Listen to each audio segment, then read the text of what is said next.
Kaylin had exactly one goal tonight: ruin this date so badly that her stepmother would never set her up again. She stood in front of the mirror in her Brooklyn apartment, admiring her own sabotage. A torn denim vest, 30 years out of style, mismatched socks, one neon green, one polka-dotted, peeking out from under jeans she hadn't washed in a month on purpose. Her eyeliner was smeared like she'd lost a fight with a raccoon, and she'd teased her hair into something that looked like it belonged on a Halloween store mannequin. Perfect, she said to her reflection. Absolutely hideous. Her stepmother, Marguerite, had been relentless for weeks. He's successful, he's charming, he's exactly what you need. Kaylin didn't need a man picked out for her like a piece of furniture. She had a career, a good one. She was a commercial real estate appraiser, independent, respected, and busy enough that she didn't have time for blind dates arranged by a woman who'd never once asked what Kaylin actually wanted. So she'd decided, show up looking like a disaster, act even worse, and watch the poor guy bolt within 10 minutes. Mission accomplished, no hard feelings, stepmother finally learns her lesson. The Velvet Hour Lounge was the kind of place where the lighting was too flattering and the drinks cost more than Kaylin's electric bill. She walked in, socks mismatched, vest torn, and let the hostess lead her to a private corner booth where a man was already waiting. He rose when he saw her. Kaylin almost laughed. Not because he looked ridiculous, quite the opposite. He looked like he'd stepped out of a menswear catalogue that didn't believe in cheap fabric. Dark suit, no tie, top button undone just enough to suggest he didn't care what anyone thought of him. And he wasn't laughing at her outfit. He wasn't even reacting to it. He was studying her face. "Kaylin," he said, like he already knew the name meant something. "That's me," she said, dropping into the seat across from him without waiting to be pulled out a chair. She kicked her boots up onto the empty seat beside her for extra effect. "You must be whoever my stepmother decided I should marry." "Vain," he said simply. She reached for the breadbasket and started talking with her mouth full about a documentary on sewage systems she'd definitely never watched. She interrupted herself twice to complain loudly about the restaurant's lighting. She spilled water on purpose and didn't apologize. Textbook nightmare date. Vane didn't flinch. He didn't check his phone. He didn't call for the check like every other man would have by now. Instead, he leaned back, folded his hands, and watched her with an expression she couldn't quite place, somewhere between amusement and recognition. "You're overdoing it," he said finally. Kaylin froze mid-sentence, a piece of bread still in her hand. "Excuse me?" "The vest, the socks, the performance." His voice was calm, low, the kind of voice that didn't need volume to command a room. "You're not obnoxious. You're precise. I watched you take apart Holloway Group's valuation fraud on the Meridian Tower deal 8 months ago, alone, no backup, no firm behind you, just paperwork and nerve. A woman who can unravel a $30 million fraud scheme by herself doesn't spill water by accident." The bread fell out of her hand. "How do you know about that?" she said slowly. It hadn't been public. She'd handed her findings quietly to a federal auditor and let the case dissolve behind closed doors, her name barely a footnote. "Because I own the syndicate that owns the buildings Holloway was trying to steal," Vane said. "And because very few people in this city can do what you did. I've been trying to find a reason to meet you for months. Your stepmother handed me one on a silver platter, though I doubt she knew what she was arranging." Kaylin sat very still. The noise of the lounge, clinking glasses, low jazz, murmured conversation seemed to fall away. "Syndicate," she repeated. As in I control most of the luxury commercial real estate on this side of the country," he said, "and someone is trying to take it from me piece by piece, using the exact kind of fraud you exposed at Meridian. I need someone who can find it before they succeed. I need you." He reached into his jacket and slid a slim leather portfolio across the table. It landed in front of her, heavier than it looked, stamped with a seal she didn't recognize. That's confidential access to every property deed, every shell transfer, every structural report tied to my holdings, Vane said. Multi-billion-dollar exposure. If I'm right, someone inside my own world is bleeding me dry, and I don't know who yet. Kaylin looked down at the portfolio, then back up at the man across from her. The man who was supposed to be a boring, forgettable date she'd never see again. Instead, he was watching her like she was the only interesting thing in the entire lounge, maybe the entire city. "You planned this whole date," she said, "just to hire me." "I planned this whole date," Vane said, "because I couldn't think of another way to get you in a room without you running the other direction. Hiring you was step 2. She should have walked out right then. Instead, her fingers were already reaching for the portfolio. "Fine," she said, "but I'm keeping the ugly socks, out of principle." For the first time all night, Vane smiled, and it was the kind of smile that made Kaylin's ruined blind date suddenly feel like the beginning of something she hadn't planned for at all. By 10 the next morning, Kaylin's kitchen table had turned into a war room. She'd pushed her laptop, 3 monitors borrowed from her office, and a stack of printed deeds into a horseshoe around her coffee mug. Vane's portfolio sat open in the center, its encrypted files finally decrypted after a sleepless night of coffee and stubbornness. Property after property scrolled past her screen. Glass towers in Manhattan, waterfront developments in Miami, a portfolio so large it made her own client list look like a lemonade stand. She wasn't supposed to be impressed. She was supposed to be professional. But there was something satisfying about finally having numbers big enough to actually challenge her. 3 hours in, she found the first crack.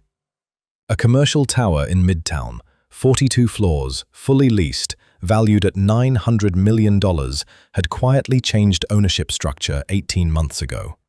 On paper, it still belonged to Vane's syndicate, but buried 3 shell companies deep, a sliver of equity had been sold off to an entity called Brackenfield Holdings. Kaylin had never heard of Brackenfield. That alone wasn't strange. Real estate was full of shell companies nobody had heard of. What was strange was the price. Brackenfield had paid a fraction of market value for that equity stake, and the transfer had been signed off by someone with access to Vane's internal syndicate systems. Not an outsider, someone inside. She leaned back in her chair, chewing the end of her pen, already sketching a mental map of every property that might carry the same fingerprint. This wasn't a one-time fraud. This looked like a pattern, a slow, deliberate bleed. She was so deep in the numbers that she didn't hear the front door. "Sweetheart, I let myself in." Kaylin's stomach dropped before she even turned around.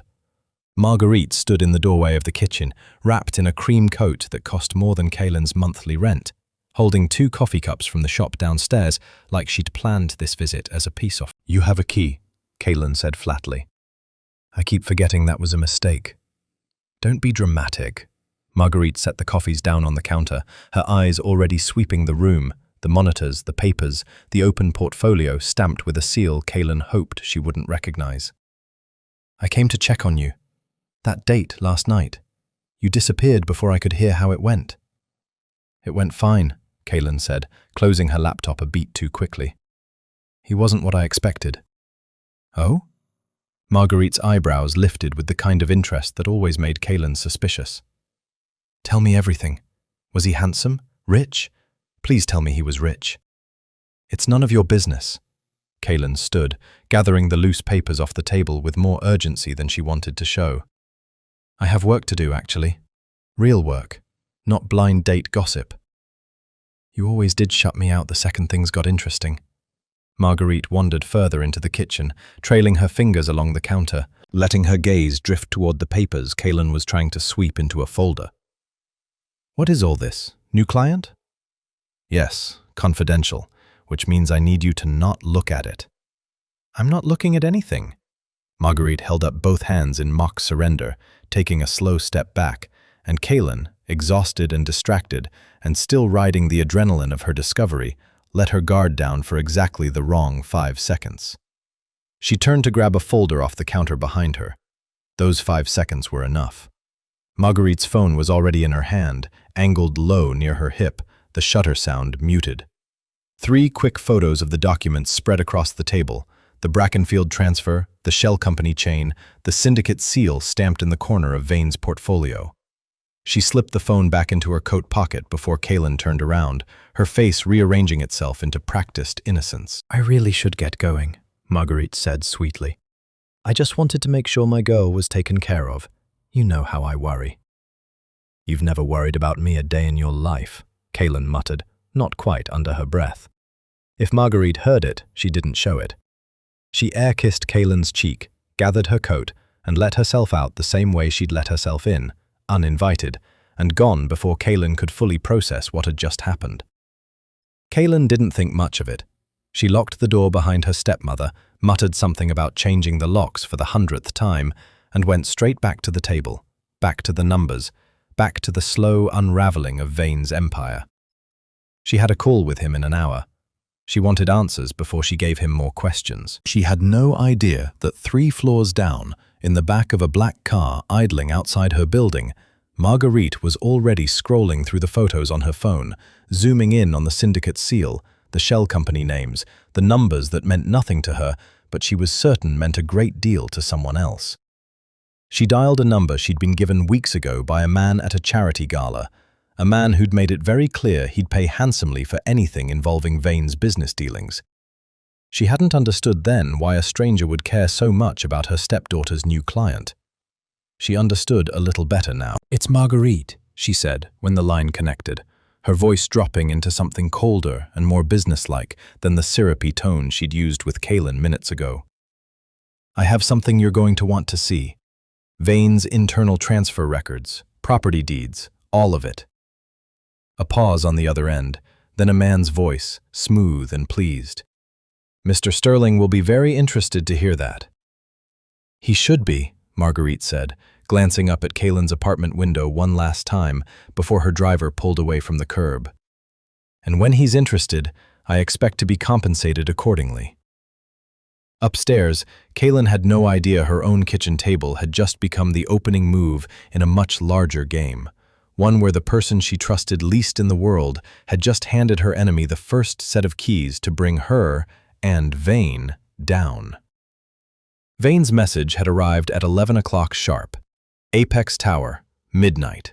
Come dressed for climbing, not for dinner. Kaylin stood at the base of the half-finished skyscraper an hour later, staring up at 40 stories of steel skeleton wrapped in scaffolding and tarp, floodlights throwing long shadows across the empty street. The Apex Tower was supposed to be Vane's crown jewel, his flagship development, the building every rival syndicate watched with envy. If someone was going to hollow out his empire from the inside, this was the place to start looking.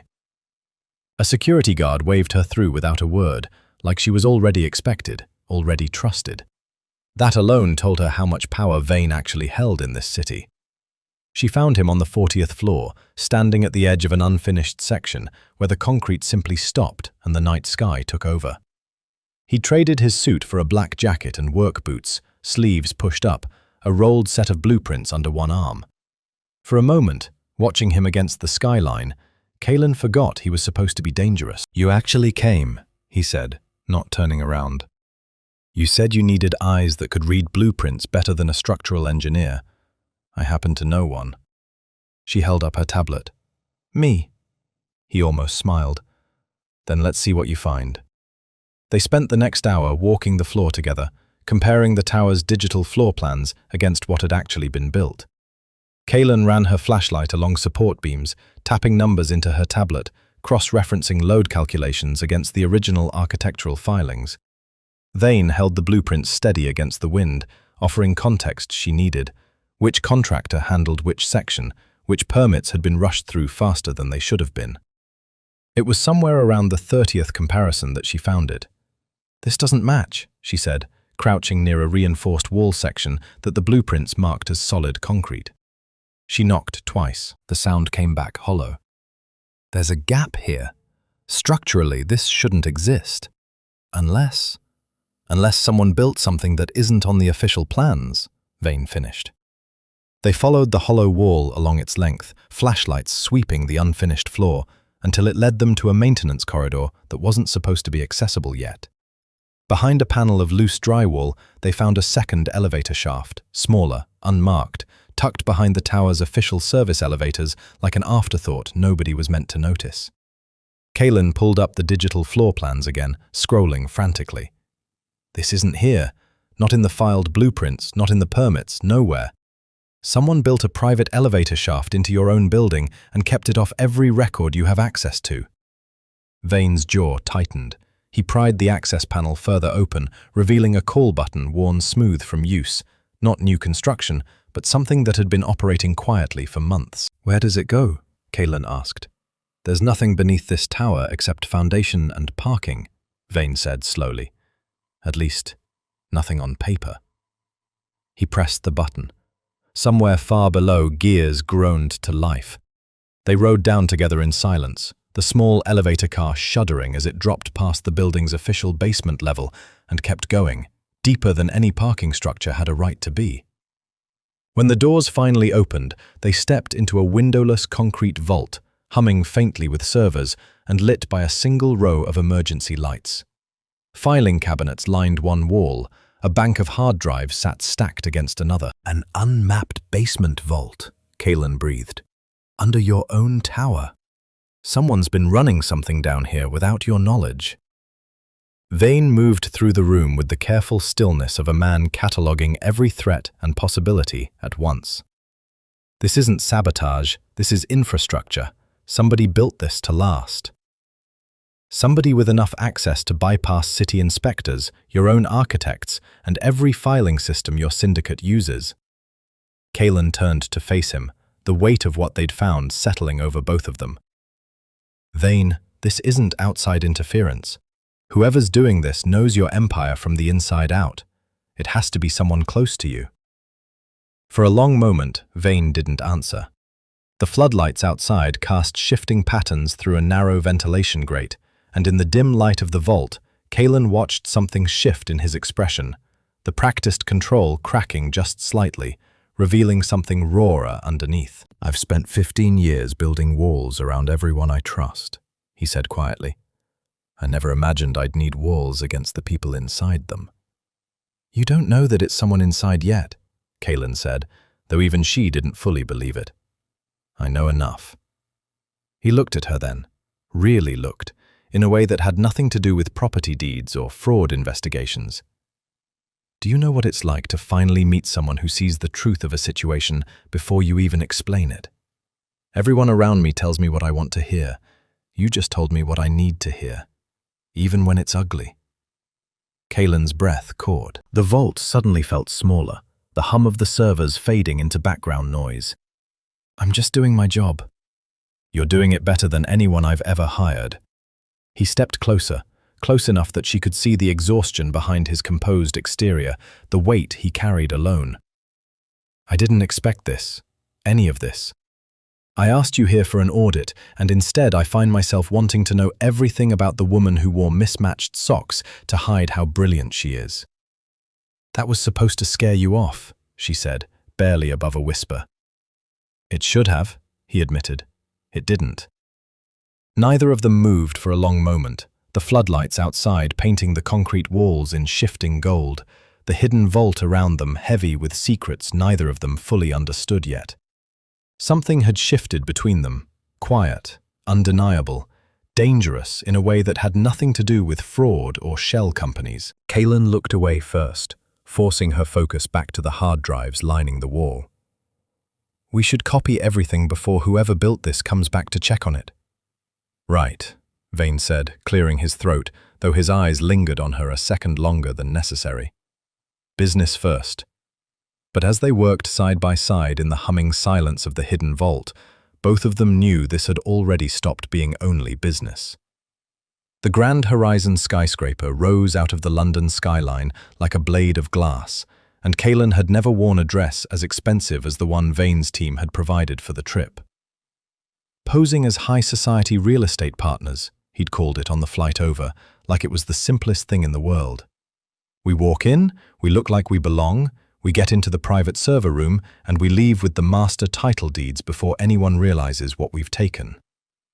3 days had passed since the hidden vault beneath Apex Tower. The hard drives they'd copied had led them here, encrypted files referencing a second data cache stored inside Vane's international development, buried behind layers of corporate paperwork even his own legal team hadn't flagged.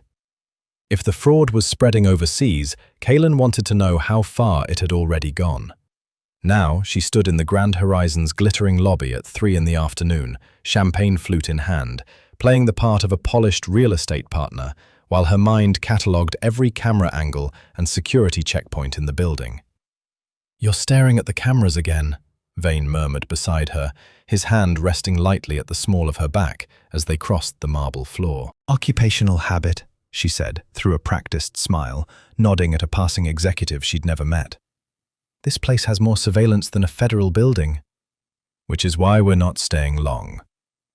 The server room sat on the building's mechanical floor, tucked behind a door that required both a keycard and a 6-digit code Vane had acquired through channels Kaylin decided not to ask about. Inside, rows of servers hummed in the cold air, and it took less than 10 minutes for Kaylin to locate the folder structure matching the pattern she'd found back in New York. Shell transfers, undervalued equity sales, the same digital fingerprints scattered across an ocean. "Got it," she whispered, the download bar crawling across her tablet screen. "Whoever's doing this isn't just draining your American properties. They've been siphoning from London for at least a year." "Copy everything," Vane said, watching the door. "We're done the second that bar hits 100%. It hit 98% when the lights in the corridor outside flickered once, then died.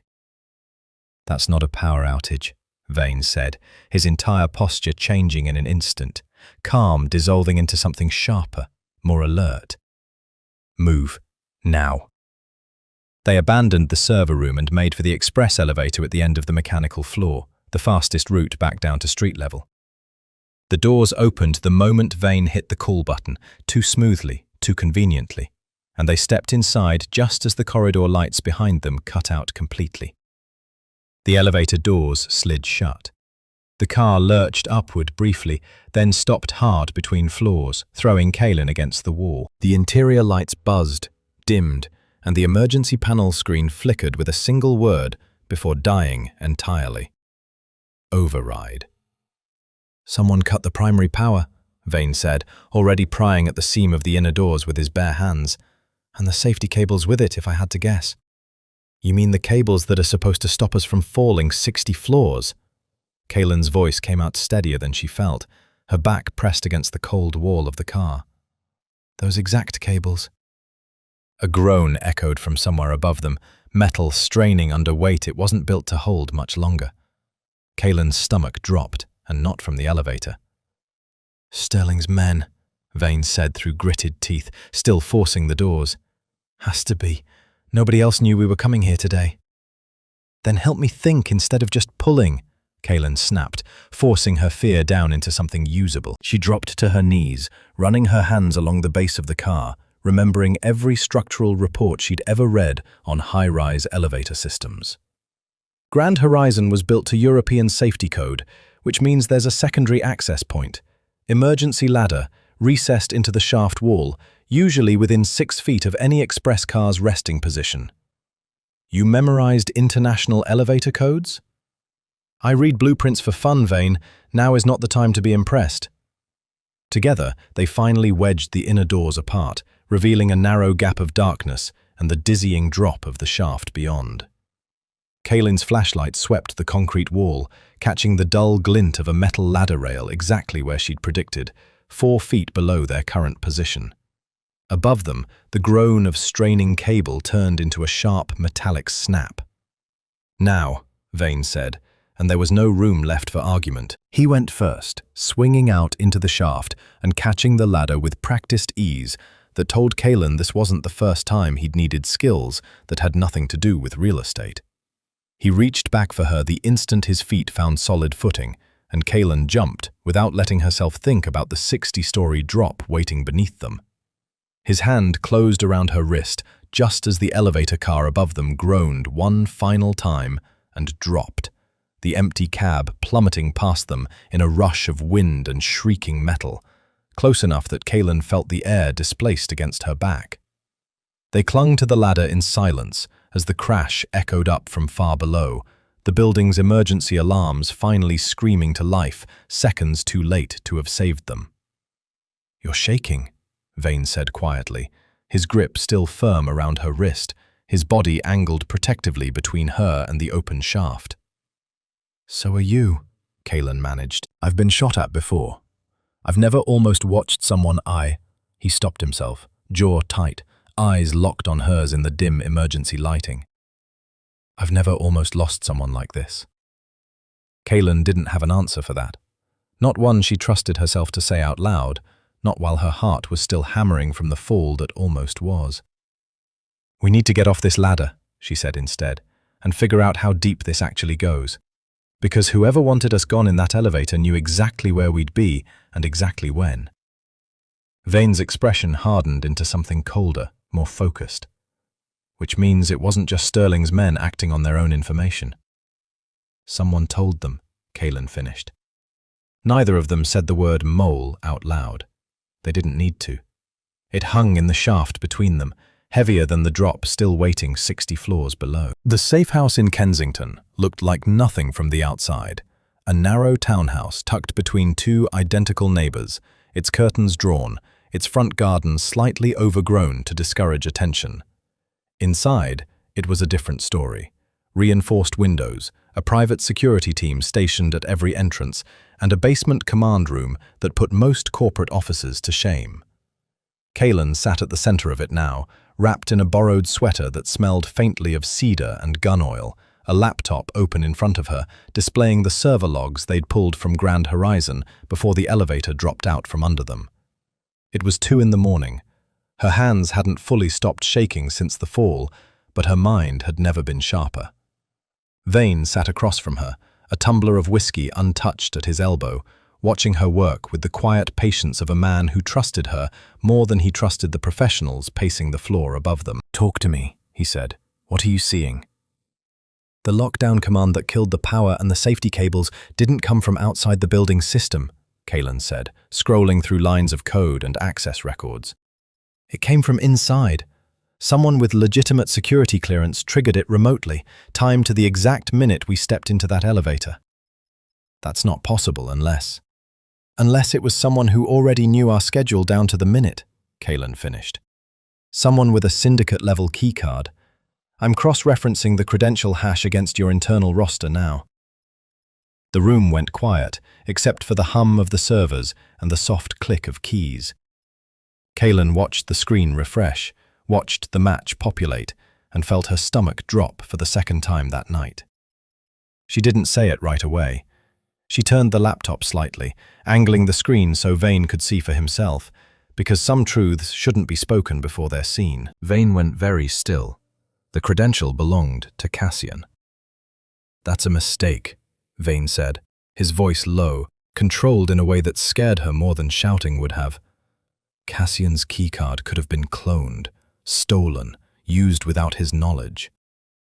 "I thought that too," Kaylin said gently, "so I checked the access timeline against his personal calendar, which your assistant was kind enough to sync into the shared syndicate system months ago. Vane, he was in London. 2 floors below the mechanical level, 20 minutes before the power cut. He signed into the building using his own biometric ID, not just the keycard. He told me he was in Zurich this week," Vane said, more to himself than to her. "Meeting with the Continental partners about the spring acquisitions." "Maybe he was supposed to be in Zurich," Kaylin said. "But the logs don't lie, and neither does a fingerprint scanner." Vane stood abruptly, pacing to the far wall of the command room, one hand raking through his hair. Kaylin had seen him controlled under gunfire, calm inside a falling elevator, composed in front of hostile boardrooms. She had never seen him like this, a man discovering that the ground beneath his own family was as unstable as everything else. "He was 12 when our father died," Vane said quietly, not turning around. "I raised him. I put him through school, gave him a seat on the board before he'd earned it, because I wanted him close, wanted him safe inside the organization instead of vulnerable outside it. I built half my defenses around protecting him. And someone used that trust against you, Kaelin said. That doesn't make you weak, Vane. It makes you human. It makes me a fool. He turned back to face her, something raw and furious flickering behind his eyes. Pull everything. Every transaction, every meeting, every phone record tied to Cassian for the last 2 years. I want to know exactly how deep this goes before I confront him. Kaelin nodded and got to work, and over the next 3 hours, the picture that emerged was worse than either of them had feared. Cassian hadn't just authorized one lockdown. His credentials appeared throughout the shell company chain Kaelin had traced back in New York. Brackenfield Holdings, the undervalued equity transfers, even the private hard drives she'd found in the hidden vault beneath Apex Tower. Wire transfers routed through accounts registered to companies with Cassian's name, buried 3 layers deep in the ownership structure. Meetings logged in his calendar that matched, almost perfectly, with Sterling's known movements across 3 continents. He's not just feeding Sterling information, Kaelin said finally, staring at the last piece of the puzzle glowing on her screen. He's engineering this with him. This isn't betrayal for money, Vane. This looks like a coordinated takeover. Cassian isn't selling secrets. He's trying to replace you. The silence that followed stretched long enough that Kaelin almost regretted saying it out loud. He wants the syndicate, Vane said finally, his voice flat, hollowed out in a way that frightened her more than his earlier fury had. My own brother wants to take everything I built, and he's willing to let people die to do it. He tried to end us both tonight.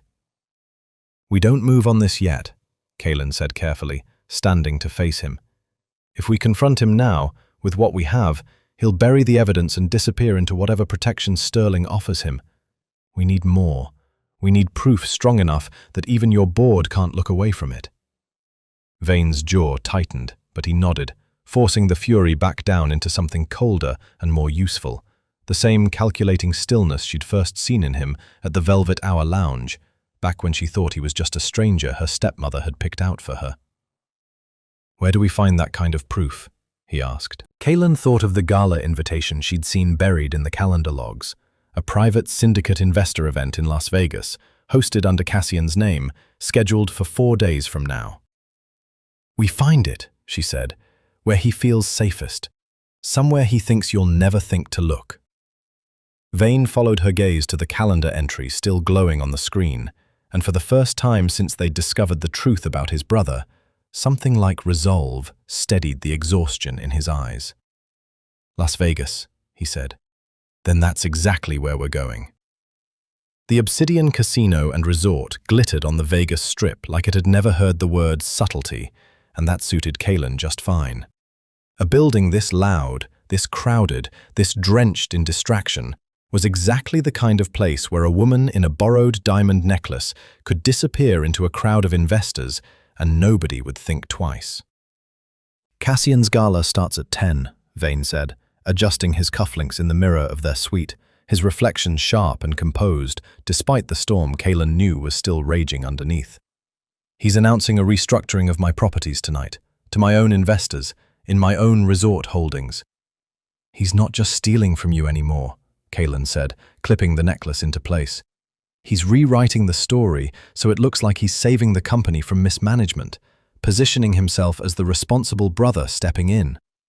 And Sterling gets to walk away clean, while my own board hands my brother the keys. Vane's reflection met her eyes in the mirror. Which is exactly why tonight you disappear into that server room and find something undeniable. Something even a board that adores him can't explain away.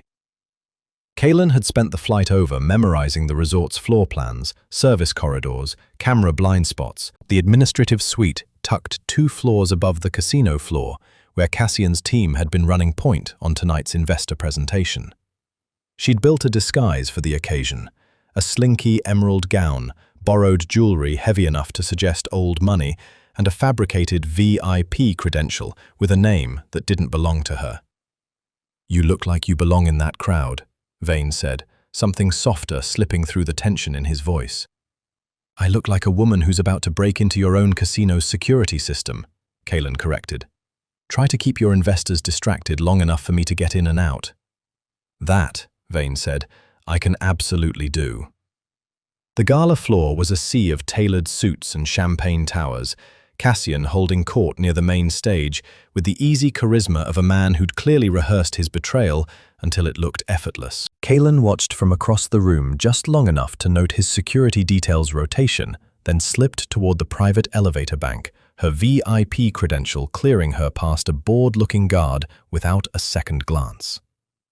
The administrative suite was quieter than she expected. Most of the staff pulled downstairs to manage the gala. She moved fast, flashlight low, scanning door after door until she found the server room, unmarked, unremarkable, exactly the kind of place someone would hide something they didn't want found. The physical lock took her under 2 minutes, with tools Vane's security chief had handed her before the flight, muttering something about how he hoped she'd never need actual training in this. The door swung open onto a rack of hard drives humming quietly in a climate-controlled closet barely bigger than her own kitchen back in Brooklyn. She got to work cloning the drives, her tablet syncing data at a speed that felt agonizingly slow with every passing second. Halfway through, she found the first undeniable piece of proof, a spreadsheet, unencrypted, careless in a way that told her Cassian had never expected anyone to look this deep into his own resort's back office. Wire transfers, millions of dollars, routed from Vane's Vegas holdings into offshore accounts, time-stamped and traceable, each one cross-referenced with a corresponding transfer landing in an account registered to a shell company Kaelin now recognized instantly. Brackenfield Holdings, the same name she'd found buried in the Apex Tower documents months ago. And beside each transaction, a notation in Cassian's own digital signature, authorizing the transfer as a restructuring adjustment. "Got you," Kaelin whispered. The clone finished at 99% when her earpiece crackled to life with Vane's voice, tight and urgent. "Kaelin, security just flagged an unauthorized access alert on the admin floor. Someone's coming." "I'm almost done." "Now, Kaelin." She yanked the drive free the second the clone hit 100%, tucking it into the hidden pocket sewn into her gown, and slipped out of the server room just as she heard footsteps rounding the corridor behind her.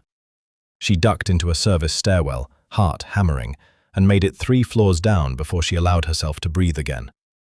By the time she reappeared on the gala floor, gown smoothed, expression composed, Cassian was mid-speech at the podium, painting a picture of financial mismanagement and reckless leadership that Kaelin knew, with absolute certainty now, was a lie built entirely to cover his own theft. She found Vane near the bar, and the look she gave him said everything words couldn't risk saying in a room full of Cassian's hired ears.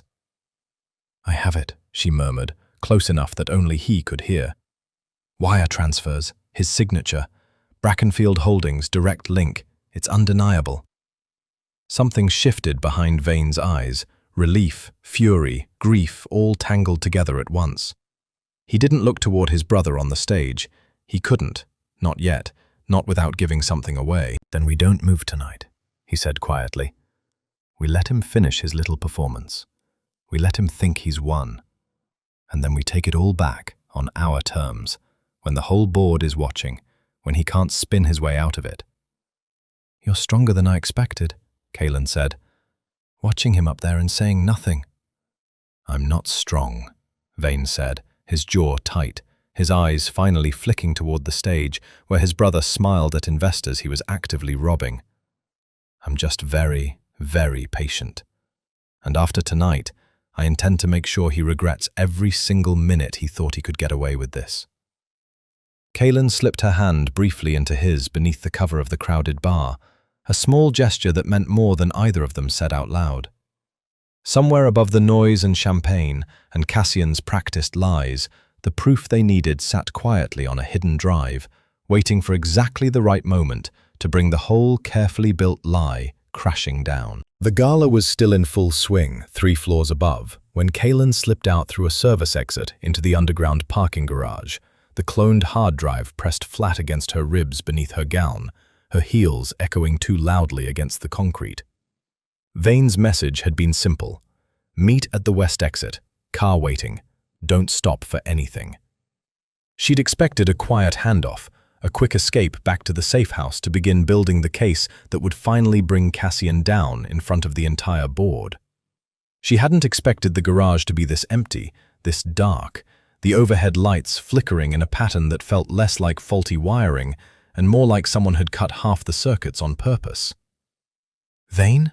she called softly, scanning the rows of parked cars. He stepped out from behind a concrete pillar near the elevator bank, already moving fast toward her, his earpiece pressed against his jaw. "We need to move, now. Security team just went dark on the west perimeter." "Sterling," Kaylin breathed. "Has to be." Vane's hand closed around her wrist, pulling her toward the black SUV parked 2 rows down. "He knows we were inside the server room. He can't let that drive leave this building." They made it halfway across the garage before the first shot rang out, splintering concrete off the pillar beside Kaylin's head.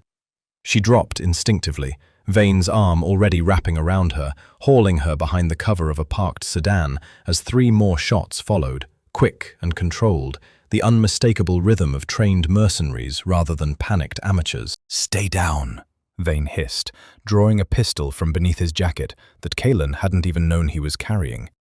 "They're trying to box us in against the wall. We need to get to the SUV. That's 15 feet of open ground with people shooting at us." "I'm aware." He risked a glance around the sedan's bumper, drew back as another shot cracked off the metal above them. "On 3, we run. I'll cover you." "Vane, that's insane." 3. He didn't wait for 2. He hauled her up and forward, his body angled deliberately between her and the muzzle flashes erupting from behind a concrete support column across the garage. Kaylin felt the world narrow to the sound of her own heartbeat and the SUV growing closer with every desperate stride. And then Vane grunted, a sharp, guttural sound that had nothing to do with exertion. "Vane!" "Keep moving," he ground out, blood already blooming dark across the sleeve of his jacket where a bullet had grazed his upper arm. He didn't slow down. If anything, his grip on her tightened, shielding her more fiercely, as if his own pain was simply information to process later. They reached the SUV and dropped behind its cover, Vane pressing his back against the driver's door, breathing hard, his free hand returning fire with a precision that told Kaylin this wasn't the first time he'd bled for something he refused to lose. "How bad is it?" she demanded, already reaching for his arm. "It's a graze. It'll hold." He nodded toward the mercenary's vehicle idling near the garage's exit ramp, 2 men laying down cover fire while a third moved to flank them from the left. "That's their extraction route. If they get out of this garage with confirmation we're gone, Sterling wins tonight even if we survive." Kaylin's mind raced through the geometry of the garage, the position of every parked vehicle, the security SUV idling not 15 feet from where she crouched, heavier, armored, built for exactly this kind of situation. "Get in," she said suddenly, yanking open the driver's door of the nearest vehicle, a reinforced security SUV she recognized from the resort's own fleet, keys still in the ignition from whatever guard had abandoned it when the shooting started. "Kaylin, what are you—" "I'm not being a passive bystander while you bleed out defending me," she snapped, sliding into the driver's seat, gown and all. "Get down." She threw the SUV into gear and stomped the accelerator before she'd fully processed her own plan, the heavy vehicle roaring across the garage floor straight toward the mercenary's exit ramp. Bullets sparked off the reinforced windshield, spiderwebbing the glass but not breaking through, and Kaylin gritted her teeth and aimed the full weight of the SUV directly at the smaller sedan blocking the ramp. The impact threw her against the seatbelt, hard enough to bruise, metal crumpling, glass shattering, the mercenary's extraction vehicle spinning sideways and slamming into the concrete wall in a shower of sparks. The gunfire stuttered, confused, and in that half-second of chaos, Vane's team finally swept in from the east stairwell, Vane's loyal enforcers moving fast and decisive to secure the floor, disarming the remaining mercenaries before they could regroup. Kaylin sat frozen behind the wheel for a moment, hands shaking, ears ringing, the adrenaline finally catching up to what she'd just done. The passenger door wrenched open, and Vane was there, blood still soaking through his sleeve, his eyes wild with something between fury and disbelief as he pulled her out of the wrecked SUV and into his arms. "You just rammed an armored vehicle into an ambush," he said, half a laugh, half a warning. "In a ball gown." You were bleeding and outnumbered, she said against his chest, her voice unsteady. I wasn't going to stand there and watch. His hand came up to cradle the back of her head, holding her close enough that she could feel his heartbeat still hammering fast beneath the torn fabric of his jacket. I've built my entire life around never needing anyone to save me. Get used to it, Kaylin said, pulling back just enough to look at him, the garage around them finally falling silent except for the distant wail of approaching sirens. Because I'm not going anywhere. For a moment, standing amid the wreckage and the fading gunsmoke, neither of them said anything else. They didn't have to. The drive was safe. They were both alive, and somewhere above them, Cassian was still smiling at investors, completely unaware that the walls around his carefully built lie had just started to collapse. The private jet was somewhere over Arizona when Vane's phone buzzed with a message that changed everything. Kaylin had spent the flight with his injured arm propped in her lap, redoing the bandage his own medic had rushed through back in Vegas, insisting on tighter gauze and cleaner edges with the same precision she brought to reading blueprints. She'd almost gotten used to the quiet between them, the exhausted peace of two people who'd survived something together and come out the other side still holding hands. Then, Vane's expression changed, and the peace shattered. "What is it?" she asked, already reading the tension in his jaw before he said a word. He turned the phone toward her without speaking, a message forwarded through one of his security contacts containing a single photograph.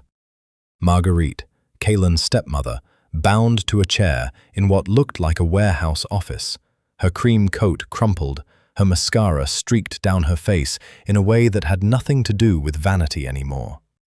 Kaylin's stomach dropped straight through the floor of the plane. "Sterling has her," Vane said quietly. "My people intercepted the message 20 minutes ago. Apparently your stepmother tried to renegotiate the price for whatever intelligence she gave him weeks ago. Sterling doesn't take kindly to being squeezed twice." "She sold you out." Kaylin stared at the photo, feeling something twist inside her chest that she couldn't quite name. Not grief exactly, but something adjacent to it. The phantom shape of a relationship that had never worked the way it should have. "She sold us out, and I never even suspected her." "The documents I gave you," Vane said slowly, putting the pieces together in real time. "The morning after our date, you said your stepmother stopped by your apartment." Kaylin closed her eyes, the memory arriving with brutal clarity.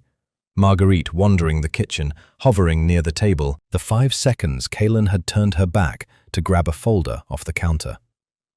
"She photographed the files. That's how Sterling knew about Brackenfield before we even confirmed it ourselves. That's how his men knew exactly when we'd be in that elevator in London." "She's the reason we almost died twice," Vane said, and there was no accusation in it, only a grim, exhausted acknowledgement of how deep the betrayal ran. Kaylin looked back down at the photograph, at the woman who'd never once asked what Kaylin actually wanted from her own life, who'd manipulated her into a blind date for reasons that had turned out to be nothing about love and everything about profit. "Sterling wants the drive," Vane said, reading the follow-up message aloud. "The one from the casino. He says if we hand it over at the exchange point he's naming, he lets her go. If we don't, he sends pieces of her back to you instead of the whole woman." "That's not a negotiation, that's extortion." "It's exactly what men like Sterling do." Vane set the phone down, studying her carefully. "Kaylin, I need to say something and I need you to actually hear it before you answer. That drive is the only proof strong enough to take down both Cassian and Sterling in front of my board. If we hand it over, we lose everything we risked our lives to get. Cassian walks, Sterling walks, and they'll come after both of us again, worse than before, because next time they'll know we have nothing left to threaten them with." "I know that," Kaylin said, her voice tight. "She betrayed you. Repeatedly. She nearly got us both finished." Vane's voice softened, though his eyes never left hers. "I would understand, completely, if you told me the drive matters more." Kaylin thought of every holiday dinner where Marguerite had compared her unfavorably to some imaginary, more agreeable daughter. Every backhanded comment about her career, her independence, her refusal to be shaped into whatever convenient wife Marguerite had always wanted her to become. A lifetime of toxicity, culminating in the ultimate betrayal, selling out the one thing that could have gotten Kaylin killed, twice, without so much as a flicker of hesitation. And still, "She's a terrible person," Kaylin said quietly. "She's cruel and selfish, and she nearly got us both gone for money. But I am not going to let her die because of it. I'm not going to become someone who lets a person be finished just because they made it easy to hate them." Vane studied her for a long moment, something like respect settling into the exhaustion behind his eyes. "That's not the answer I expected." "It's the only one I can live with," Kaylin said. "But Vane, we cannot hand Sterling the real drive. If we do, we lose the one thing that could actually end this." "Then we don't." Vane's expression sharpened into something calculating, the same cold focus she'd seen in him inside the falling elevator shaft, inside the burning wreckage of the parking garage. "We give him something that looks exactly like what he's asking for, and we make sure that by the time he realizes what he actually has, your stepmother is already safe and his men are already surrounded." "A decoy," Kaylin said, her mind already racing ahead, cataloguing the resources they'd need. "It has to be convincing. Sterling's not stupid. He'll check the drive before he lets her go." "Then we build one good enough to survive a first inspection," Vane said, already reaching for his phone to summon his tech team. "And we make sure we're in position to end this before he ever gets the chance for a second one." Kaylin looked back down at the photograph of her stepmother, bound, frightened, finally facing the consequences of a lifetime spent treating people as tools instead of family, and felt the strange, uncomfortable weight of choosing mercy for someone who had never once offered her the same. "Where does he want the exchange?" she asked. Vane read the coordinates off the message, and something grim settled over his features as he recognized the location. A stretch of warehouse docks at the edge of the port, isolated, easy to control, exactly the kind of place a man like Sterling would choose if he intended for only one side to walk away. "Then that's where we go," Kaylin said, steadying herself. "And this time, we make sure Sterling is the one who doesn't see it coming." San Pedro Port at 4 in the morning was a maze of shipping containers and dead sodium lights, the kind of place where sound carried too far and shadows hid too much. Kaylin stood at the edge of an abandoned warehouse dock, the false drive cold in her palm, watching a line of black vehicles roll to a stop across the loading yard. Vane's people had spent the last 6 hours preparing for this moment. Snipers positioned on the rooftops of 2 adjacent warehouses, invisible against the dark, corrugated steel. A tech specialist had built the decoy drive from a salvaged casing, loaded with enough real-looking financial data to survive a cursory inspection, wired with a remote kill switch that would wipe it clean the instant Kaylin triggered it. Vane's enforcers, dressed as dock workers, positioned in staggered cover along the container rows. Every variable accounted for, except the one that mattered most to Kaylin, whether her stepmother would even still be breathing when the doors of that lead vehicle finally opened. "Remember," Vane said quietly beside her, his bandaged arm held stiffly at his side, his eyes fixed on the approaching convoy.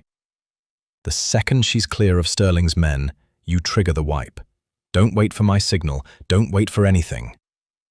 "I remember," Kaylin said, though her voice came out tighter than she wanted it to. The vehicle stopped 30 feet away, and Sterling stepped out of the lead car like a man arriving at a business meeting rather than a hostage exchange, silver-haired, impeccably dressed. The kind of calm that only came from decades of believing he'd never lose. 2 of his men dragged Marguerite out behind him, her wrists bound, her cream coat replaced by something plain and stained, her eyes finding Kaylin's across the distance, with an expression Kaylin had never seen on her stepmother's face before.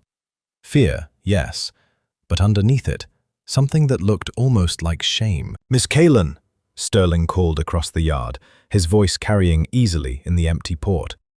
"I was starting to think you'd disappoint me." "I don't make a habit of leaving family behind," Kaylin called back, walking forward with Vane a half-step beside her, the decoy drive held visibly in her outstretched hand. "Even family that doesn't deserve it." Sterling's smile widened, the expression of a predator confident he'd already won. Let's not waste time with sentiment. The drive, Miss Kalin. Then your stepmother walks free, and we all go our separate ways tonight. You first, Vane said, his voice carrying the cold authority of a man used to controlling every negotiation he entered. Release her. Then you get the drive. Sterling considered this, glancing between them, weighing the calculation of a man who preferred certainty over risk. Finally, he nodded once, and his men shoved Marguerite forward, cutting the zip ties from her wrists with a knife before releasing her entirely. Marguerite stumbled toward Kalin on unsteady legs, and for one disorienting moment, Kalin caught her stepmother in her arms, feeling the woman shake against her. Not performing this time, not manipulating, just genuinely, completely afraid. "I'm sorry," Marguerite whispered against her shoulder, so quiet only Kalin could hear it. "I never thought he'd actually—" "We'll talk later," Kalin said, steering her stepmother behind the cover of a nearby container, out of the direct line between Sterling and Vane. "Right now, just stay down." She turned back to face Sterling, holding up the decoy drive one final time. "Here, exactly what you asked for." She tossed it across the distance between them. Sterling caught it neatly, turning it over in his hands, studying the casing with the practiced eye of a man who'd handled enough stolen data to know what genuine equipment looked like. One of his men produced a small, handheld reader, plugging the drive in, watching a screen flicker to life with a scroll of financial data that matched everything Sterling had been promised. "Very good," Sterling said, satisfaction spreading across his face. "I have to admit, Miss Kalin, I underestimated you. Both of you." His eyes flicked to Vane. "It's a shame, really. He would have made an excellent addition to my organization instead of his." "I don't work for men who kidnap grandmothers to make a point," Kalin said. Sterling's laugh was short and cold. "Semantics." He gestured to his men, already turning back toward his vehicles. "A pleasure doing business, even under such regrettable circumstances." That was the moment Kalin triggered the wipe. She pressed her thumb against the small transmitter hidden in her palm, and somewhere in Sterling's hand the decoy drive's kill switch activated, corrupting every byte of data it had ever pretended to hold. At the exact same instant, the rooftop snipers opened fire. Not at Sterling's men directly, but at the tires and engine blocks of his vehicles, disabling every possible avenue of escape in a controlled burst of precision that left Sterling's convoy stranded and smoking in the middle of the loading yard. Sterling's men scrambled, weapons rising, but Vane's enforcers were already moving from every direction, dockworker disguises abandoned, overwhelming numbers closing the trap they'd spent all night building. It was over in less than 90 seconds. Sterling's lieutenants disarmed and restrained, zip-tied against the same shipping container Kalin had hidden Marguerite behind minutes before. Sterling himself stood frozen in the middle of the chaos, staring at the now worthless drive still clutched in his hand, understanding dawning across his face far too late to change anything.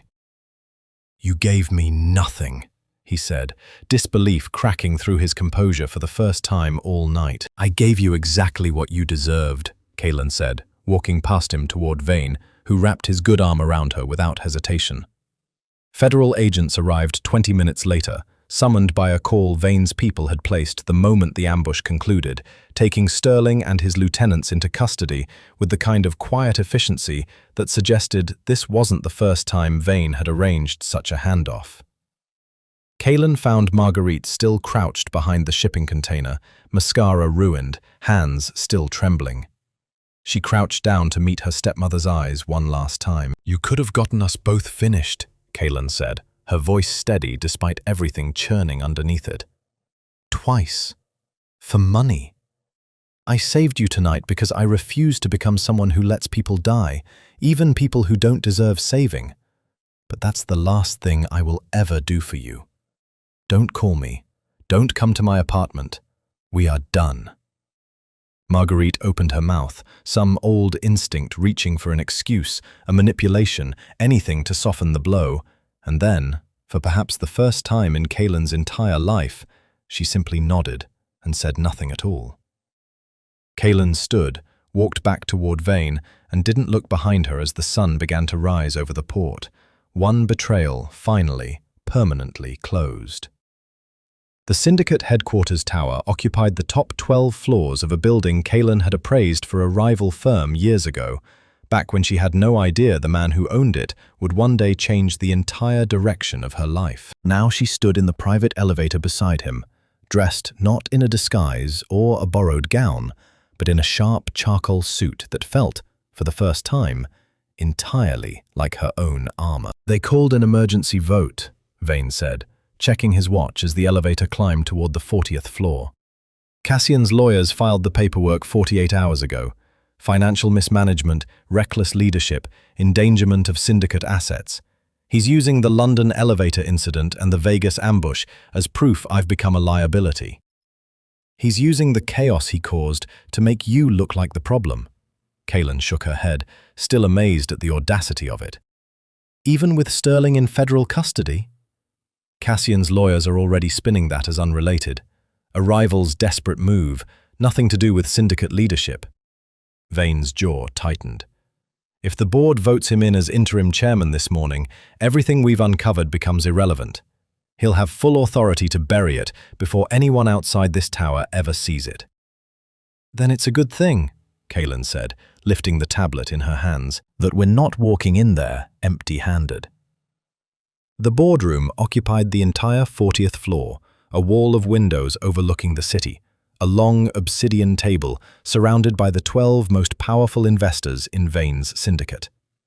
Cassian stood at the head of the table when they walked in, mid-sentence, flanked by 2 lawyers in expensive suits, his expression flickering with surprise and then quickly smoothing into practiced composure. "Brother," Cassian said, spreading his hands in a gesture of false warmth. "I wasn't expecting you to attend. Given the circumstances, I assumed you'd want to focus on your recovery." "I recover quickly," Vane said, taking a seat at the opposite end of the table without breaking eye contact with his brother. "And I wouldn't miss this for anything." The board chairman, an elderly woman named Delacroix, who'd sat on this board longer than Kaelin had been alive, cleared her throat. "Mr. Cassian has presented compelling evidence of financial instability under your leadership, Vane. 2 near-fatal incidents in the span of 2 weeks, unexplained absences, and now this woman." She glanced toward Kaelin with thinly veiled suspicion. "An outside consultant with unrestricted access to confidential syndicate holdings. The board has legitimate concerns." "I understand the concerns," Vane said calmly, "which is why I'd like the board's permission to let my consultant present her findings before any vote proceeds." Cassian's lawyers exchanged a glance. "This is highly irregular." "So is a hostile takeover disguised as a corporate concern," Vane said, his voice sharpening. 5 minutes, Delacroix. That's all I'm asking." Delacroix studied Vane for a long moment, then nodded once. 5 minutes. Kaelin stepped forward to the center pod at the head of the table, connecting her tablet to the room's main display system with hands that didn't shake despite the 12 pairs of skeptical eyes fixed on her. She'd rehearsed this moment on the flight back from Vegas, but standing here now, she understood that no rehearsal could fully prepare her for the weight of what she was about to reveal. 8 months ago, I exposed a valuation fraud scheme involving shell company Brackenfield Holdings, she began, the screen behind her populating with the first document, the original Meridian Tower discovery. I didn't know then that Brackenfield would resurface, but it did, buried 3 layers deep in transfers pulled directly from this syndicate's own commercial holdings. The screen shifted, cascading through documents in rapid, undeniable succession, the hollow wall discovery at Apex Tower, the hidden vault, the London server logs, the wire transfers cloned from the Obsidian Casino's private administrative suite. Every single fraudulent transfer traces back to credentials belonging to one person with syndicate-level access, Kaelin continued, her voice steady even as several board members leaned forward, murmuring among themselves. Biometric logs place this person in London 20 minutes before the express elevator's safety systems were sabotaged, an attack that nearly finished both myself and Mr. Vane. The same credentials authorized every fraudulent transfer routed to Brackenfield Holdings over the past 2 years. The final document filled the screen, Cassian's digital signature, his biometric ID, his personal calendar entries laid out beside the timeline of every incident, undeniable and complete. The room went utterly silent. "This is fabricated," Cassian said, but his voice had lost the smooth confidence from moments earlier, cracking at the edges. Anyone could clone a keycard, forge a biometric log. "Biometric scanners don't lie, Mr. Cassian," Kalen said, "and neither do wire transfers routed into offshore accounts registered under your name, discovered on servers inside a resort your own gala was hosted in. I have the full financial trail, every dollar, every date, every signature." Delacroix's expression had gone from skeptical to stone cold, her eyes fixed on Cassian with the particular fury of someone who felt personally deceived. "And Sterling?" "Currently in federal custody," Vane said, standing now, his voice carrying easily across the silent room. "Along with 3 of his lieutenants, arrested at a hostage exchange 4 nights ago, where he attempted to extort stolen syndicate documents in exchange for a kidnapped family member. My brother has been feeding him information for over a year, engineering a hostile takeover from the inside, while positioning himself as the responsible savior, stepping in to fix a crisis he manufactured." Cassian's lawyers began speaking rapidly, but the damage was already spreading visibly across the table. Board member after board member reviewing the documents on their own tablets, faces hardening as the full scope of the betrayal settled in. "Cassian," Delacroix said finally, her voice carrying the weight of 40 years running this board, "you have exactly 60 seconds to explain why this board shouldn't have you removed from every position you hold and handed directly to federal authorities." Cassian looked around the table, searching for allies he'd clearly believed he'd secured, finding only cold, calculating faces staring back at him. His composure finally cracked entirely. "I built half of what this syndicate has become," he said, his voice rising, desperate now. "I deserved more than being kept in Vane's shadow my entire life." "You deserved trust," Vane said quietly, cutting through his brother's justification with a grief so raw it silenced the entire room. "I gave you everything I had, and you nearly got the woman I love finished twice to take it from me." The board voted unanimously within the hour. Cassian was stripped of every title, every access credential, every remaining shred of authority within the syndicate, escorted out of the tower by federal agents who'd been waiting quietly in the lobby since Kalen's presentation began. Sterling's insolvency, once his offshore accounts were fully traced, would take down what remained of his own crumbling empire within weeks. Kalen stood beside Vane at the window as the boardroom slowly emptied, watching the city stretch out beneath them, finally quiet after weeks of chaos neither of them had asked for, but both of them had survived together. "You said it," she said softly. "In there, in front of the entire board." Vane turned to face her, exhaustion and something far gentler mixing in his expression. "I meant it. Every word." 3 weeks after the boardroom vote, Kalen received an envelope with no return address. She almost didn't open it. She'd spent the past few weeks finally sleeping through full nights, finally waking up without checking for gunmen in parking garages, finally letting herself believe the chaos was over.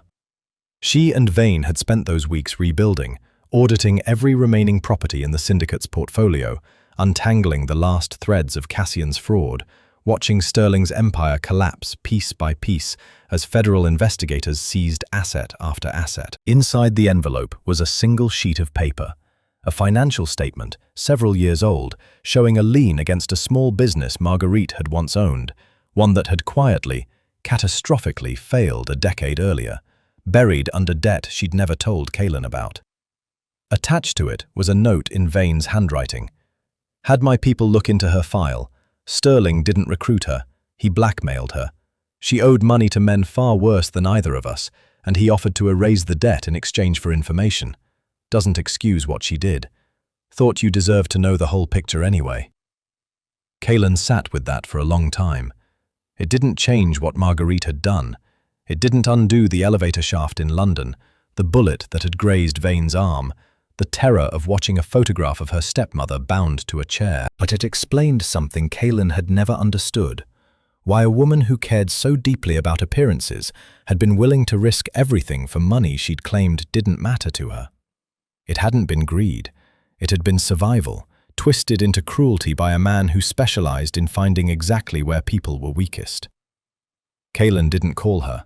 Some boundaries, once drawn, needed to stay drawn for both people's sake.